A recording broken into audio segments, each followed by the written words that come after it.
it's Saturday the 13th, which is fucking a lot better than Friday the 13th, I guess. But let me plug something here. The new Shock Cinema is out. Great magazine, one of the more enduring magazines out there because you can still get it at Barnes & Noble. You can still subscribe to it. And it still has a low $5. Is it $5 still? Yep, it's still $5. And Shock Cinema is big on interviews. They got Candy Clark, Veronica Cartwright, David Proval, Robert Wool, and Jack Hill in this issue. Plus reviews, DVD reviews, periodical reviews, all kinds of great stuff. So yeah, definitely go run the. Well, I don't know if you can run the Barnes and Noble, but you can definitely contact Shock Cinema directly. I don't know if they have a. Let me see there. We have one. www.shockcinemamagazine.com. If you want to get it directly from them, that's the way to go. Shock Cinema. They're up to issue number 59. So, like I said, one of the most enduring magazine on the market. Started out like one of those stapled, things mimeographed, stapled together, and years later, here we are. So, definitely check out Shock Cinema.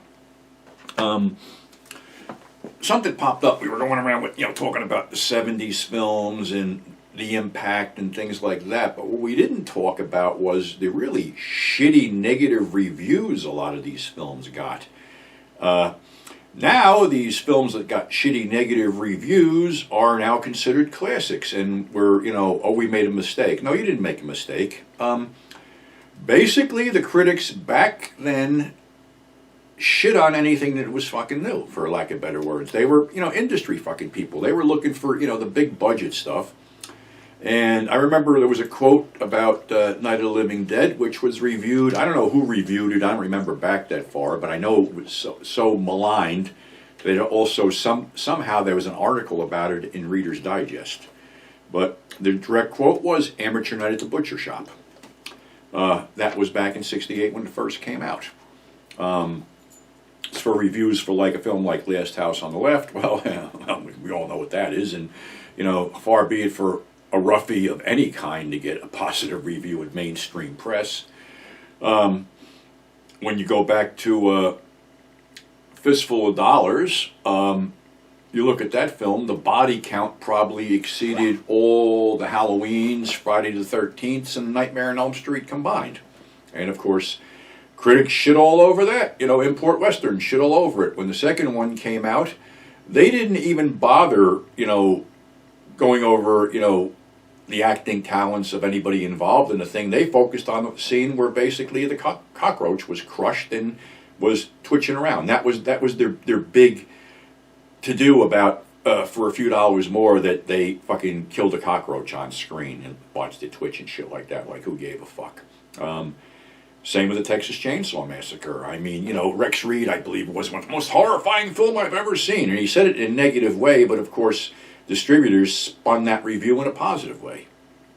Of course, The Wild Bunch, which is considered, a classic American film right now, was basically maligned and shit on too back in the day. Like I already, went into depth about that, where people were actually outside puking because it upset them so much.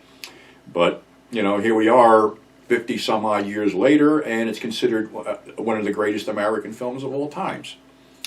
So I never went on any critic's advice other than someone who might have been involved in the genre, like Rick Sullivan comes to mind, Michael Weldon, people like that, who actually wrote positively about the genre in their fanzines and stuff.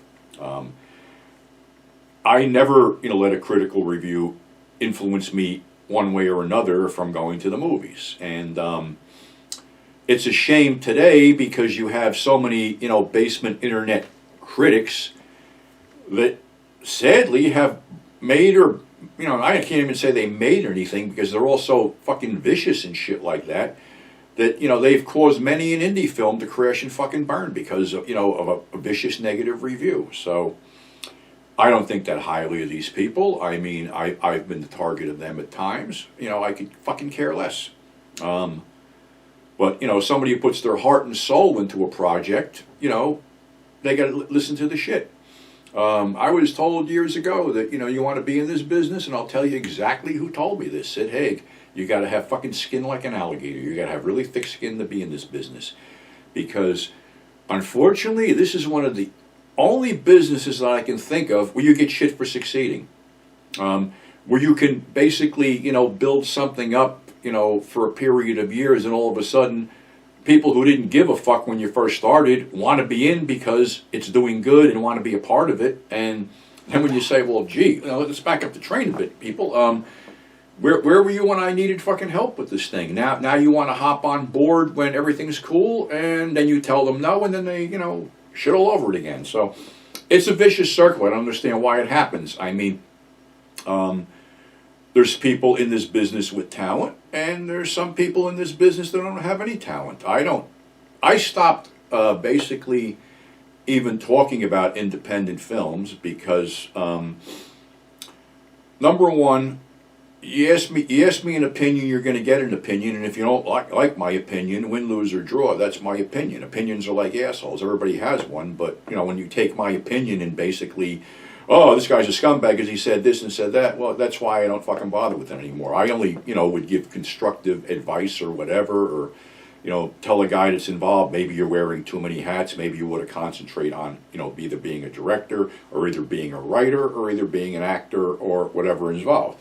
A lot of guys in the indie scene, wear a lot of hats, and a lot of them can pull it off, but, some people just can't. So it's not a bad or a good thing, it's just I really refrain from reviewing indie stuff. Plus, it really isn't my bag. I'm stuck in the past. Everybody knows that. I'm stuck in a fucking era from basically, the mid '50s until the mid '80s. That's my era. That's where I saw all this stuff, and that's why I keep trying to keep it alive. That's all. There's plenty of people out there that can, review independent stuff and put it over and things like that. And as far as I'm concerned, there is stuff I haven't seen because didn't see it all back in the day. And there's stuff that I may have seen back then that I shit on, but now I need a closer look at it because a whole lot of years passed between then and now.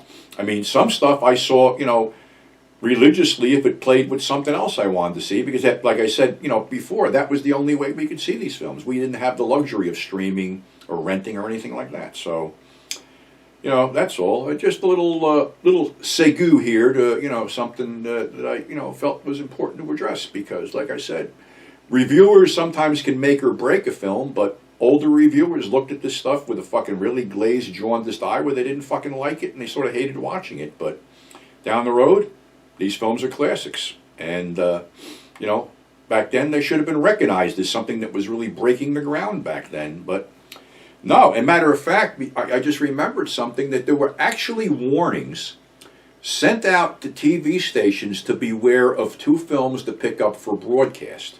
One of them was Blood Feast, which we all know was never picked up for broadcast TV. The other one was The Flesh Eaters, which was picked up for broadcast TV, but had every fucking scene edited out that showed any kind of blood or anything like that. So watching The Flesh Eaters on a late night TV slot was exciting as watching paint dry because there was no payoff. You never really saw anything that happened, and that kind of sucked too. But that was the thing. People back then were really down on explicit, type films, be it gore, sex, or whatever. They were down on it, and they tried to keep it out of the public eye. But we all know they fucking failed. So that's all I got for today. Tomorrow's Valentine's Day. If you have someone special in your life, you're blessed. You honestly are blessed. And I'm going to throw something else out here, wishing everyone a happy Valentine's Day that, has someone in their life. There's something I've been doing strictly related to Facebook. I call it the 42P Food Project. And I'm not here asking for donations. I'm just explaining something. What I do is I sell off stuff that I no longer need, like I'm not doing conventions anymore, so I had a lot of that crap laying around, so I sold it off, and before Christmas, I raised $1,300, which I personally went out and bought food for two local pantries. One is Audrey's Outlet, one is Brea Community Outreach. Not looking for a fucking pat on the back, I'm just explaining something that a lot of people, especially Bill Lustig from Blue Underground, donated some cash, and a lot of other people donate some cash to the cause.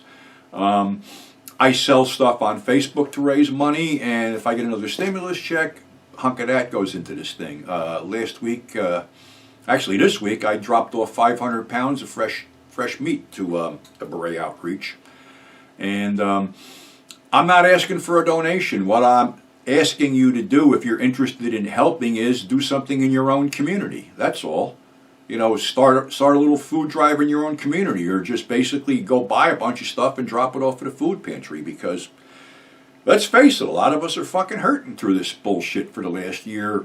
It's going into like its second year of this fucking nonsense next month. So a lot of people are fucking hurting. A lot of people just ain't fucking making it. And what made my decision to jump in is I just drove by one of the food pantries one afternoon, and the fucking line was stretched out down the block. People needed fucking food. So, I don't know, it just, inspired me to fucking do something, maybe, give back a little bit to the community, not that I, owe this local community anything, but it's just something to fucking do, because, we're not being treated right by the government, and, you gotta help your fellow human beings out. And like I said, none of these people ever know I fucking did any of this shit, and I don't care. I just do it because I just feel someone has to pick up the fucking slack. So, if you do want to donate to the 42P Food Project, email me at grindhousepurgatory@gmail.com, and I'll give you the particulars. Like I said, not looking for a handout here, just passing along some information. So on that happy note, stay safe, mask up, we'll see you on the flip side. I'm out of here.